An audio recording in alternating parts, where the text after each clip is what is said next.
God's verse in John 8:12 says, "Do you know someone who is in love?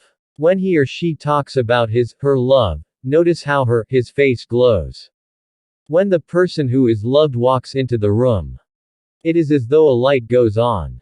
I have known people who glow when they talk about Jesus. Wouldn't it be wonderful if all Christians were so in love with Jesus that they glowed with that light of love? I think a question is our faith just a matter of the mind, or is it also a matter of the heart?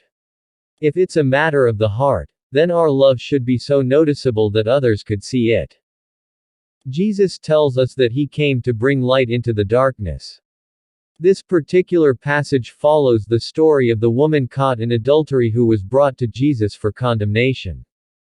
I'm sure they were not happy that Jesus didn't fall into their trap. We will never know what Jesus was writing in the dirt as those who had accused her stood around. But we do know that they all walked away. One theory is that he was writing down the sins that they had committed. If this is what happened, then what he was doing was bringing their darkness into the light, and they were ashamed, or felt guilty, and they couldn't stand the scrutiny. Do you notice that most crimes are done in the dark?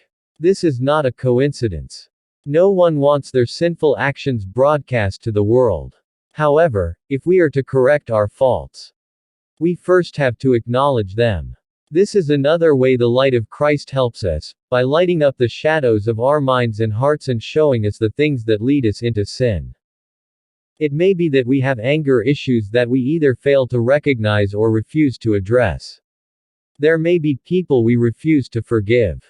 Or perhaps there are hidden prejudices that we don't want to admit to.